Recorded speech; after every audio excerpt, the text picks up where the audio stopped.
Hello everybody, this is Danny from Deep South Homestead. We're out here this morning, guys. It's kind of a little bit cool this morning, which is, we're thankful for that. Still no rain, but we're thankful for the coolness. I've been going since early this morning. We've been having to move animals and everything, but guys, I don't have much time left. And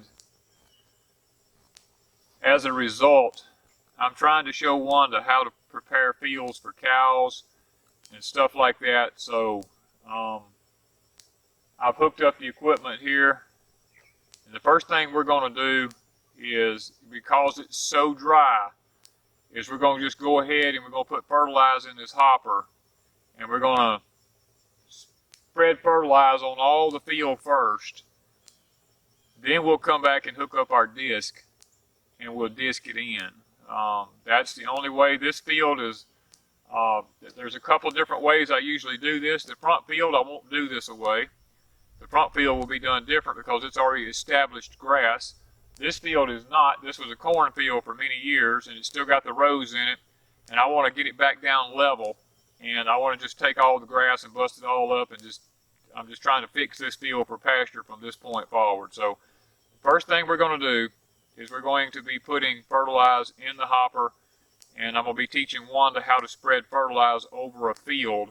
I'll make a round or two and show her how it's done, and we'll see from that point how well she takes on to it. I usually turn my hopper upside down after every year of using it, and when I flipped it back over this year, I realized the bottom was rusted out, and that my little arm that turns around and around and stirs up my fertilizer and my seeds was gone and rusted off from last year. So I've had to makeshift put a piece in the bottom of it here, cut it out of galvanized metal and bolted it in, caulked around the edges of it. And I've kind of got a makeshift piece, and I don't even know if it's going to work on that shaft to turn round and round to see if it keeps anything stirred up. Now, I'm not going to put much fertilizer in it to start with, because I'm afraid if I put too much, it'll pack down too hard and it'll just wring that thing off.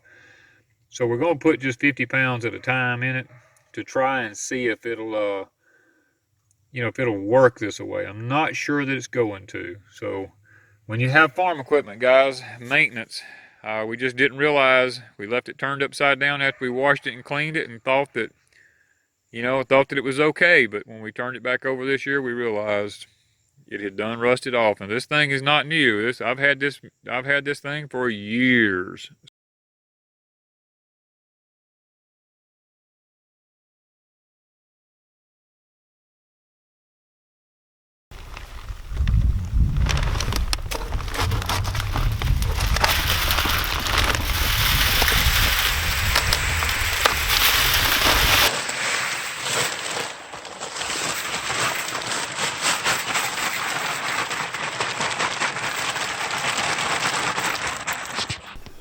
Okay guys, I'm going to set this where it's spreading the fertilizer kind of light. I don't want it too heavy when we first put this out, because ryegrass is one of those things I like to let it get up and get going a little bit, and then come in and top dress it once it gets going good. So we're going to set it where it comes out kind of light.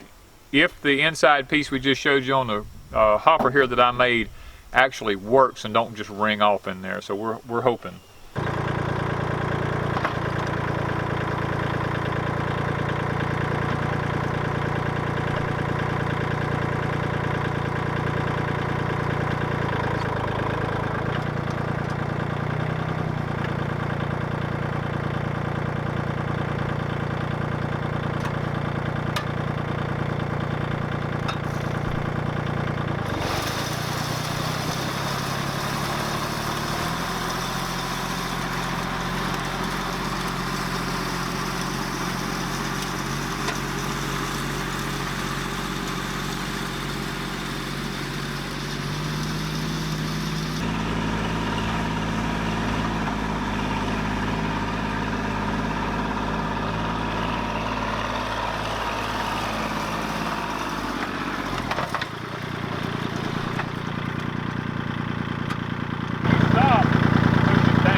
Guys, I'm trying to teach Wanda how to prepare the fields to do ryegrass and winter cover crops for cattle, being time is short.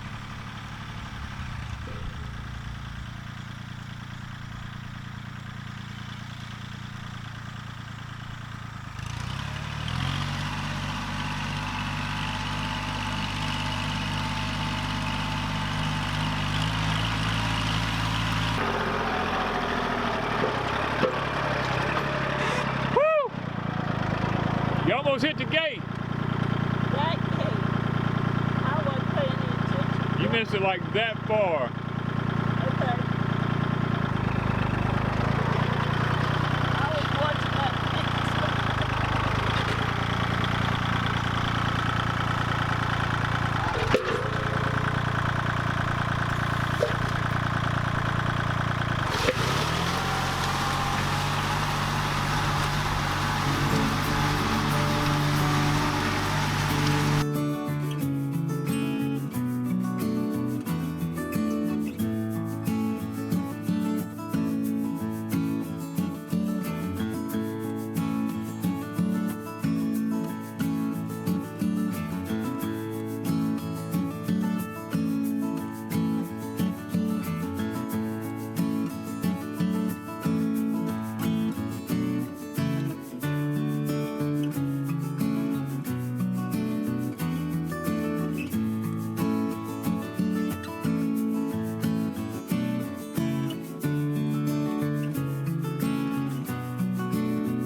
Okay guys, now that we've got the fields fertilized, we've got them disced, got the soil kind of tilled up where the seed can make contact with the dirt.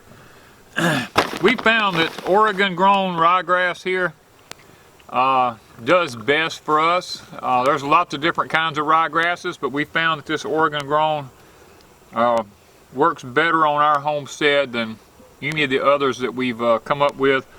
And what we're going to be doing this year is from Hoss Tools Company. They have what's called a winter rye. It's a cool season cover crop. Now it is a little bit different. It's got a seed where this is a big seed, like kind of like wheat, where this is just a small fine seed. So we're going to be trying the Hoss Tool winter rye, and with it we're going to be adding the crimson clover coated seed from Hoss Tool also. We're going to kind of see how that works out. We have crimson clover coming up here, but not out in the field out here where we're at. We want to put it in with the cattle so that they can forage on it as well. You know, we don't want to put too much of it because it'll cause an animal to bloat, but we do want to get it started in our fields where the cows graze at. We have it on a lot of our other land around here, and it's working out fine. It's a good deer, good for the deer. You know, and we're hoping to be able to take a few deer off of this year also if they come in here. So guys, it's getting hot. We're fixing to have to get on out here and get this done before the sun gets too high. And we're gonna get this in the hopper, and we're gonna mix this in with it as we're pouring it in.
Alright guys, I got Wanda seeding the fields now with this stuff, giving her the experience while there's still time.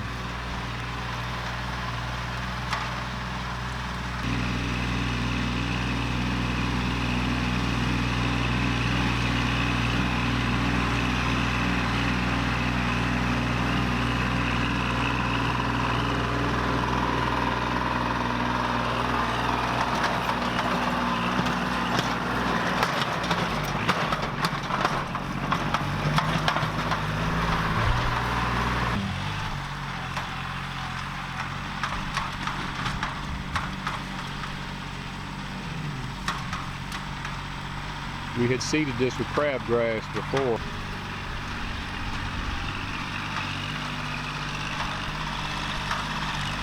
Trying to make sure we get a good coverage.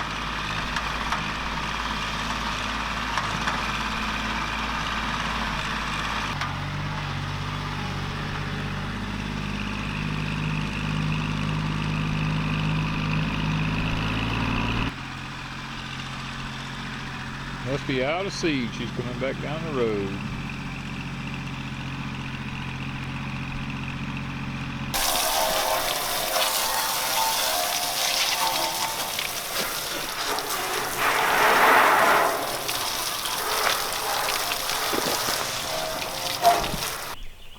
Okay guys, we've got a homemade cultipacker here. This is made out of a culvert with concrete in it with a pipe run through it.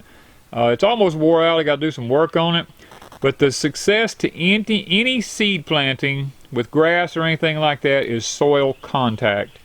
And what this is this thing is so heavy it drives over the soil, it mashes the dirt down, takes the air out of it, and gives the seed good contact to the soil and leaves all these little grooves in it here so that when it rains, the dirt washes down in them grooves and washes over the seed. And we have real good soil contact that way. So we're going to go down there and see if this thing will last long enough to work. It's almost gone right here on the end. We're afraid that it's going to go ahead and tear out right there. So we're going to have to, we're going to have to take it easy with it and just see if we can get it to last. Guys, on the Homestead, you got to do what you got to do. My pipe was about to wear out in the back here and this thing's about to tear up. So I took this come off of a chain link fence from one of my old jobs. I'm gonna put this around it, and this will keep that from coming out of there, and I'll be able to finish my crop this year. And I'm gonna be able to cut these ends off here and rebuild all this, and see if I can't fix it where it can all be greased again. It's been years and years of this thing.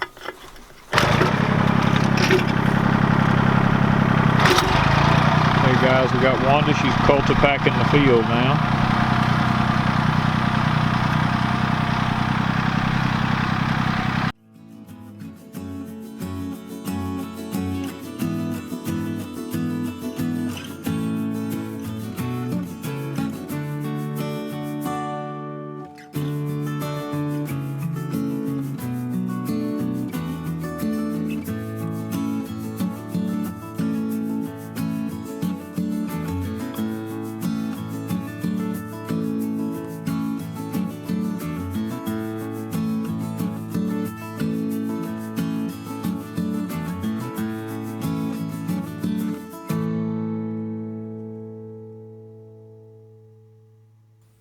Alright guys, we've got the field cultipacked. Wanda had to go fix some lunch. I finished it up here. Guys, it looks nice, good and level, prepared for the rain when it comes. And what a blessing when time's as short as it is. Guys, we make the comment, when time is short. When you plant grass for cows, we're actually almost 4 weeks behind here. We're in the middle of October. Normally we would have done this at about middle of September, and the grass would already be 4 inches tall. The cows would have a good start for the fall. Guys, if we don't get it in this week, and it rain on it and get it up, we'll have no grass for the winter or the spring for our cattle. So time has run out and time is short. God's been good. Hopefully there's going to be some rain the end of this week to seed all this in, and maybe it won't turn off too cold before this gets a good foothold, because even with grass, if you don't get a good root structure before you start getting frost and freezes, it'll just kill it. And we're hoping and praying that this is going to jump fast enough in this heat to get a good root system established and be able to have pasture for our cows for this winter, to be able to move them in here and give them some green stuff, rotate them back, because we got 3 more fields to do. And hopefully we're going to get them all done before it gets to be too cold. So guys, thank y'all for watching us. And you want to keep up with what's going on, subscribe to us, hit that notification bell so that you can see what we have going on here at Deep South Homestead. So thank you guys from Deep South Homestead.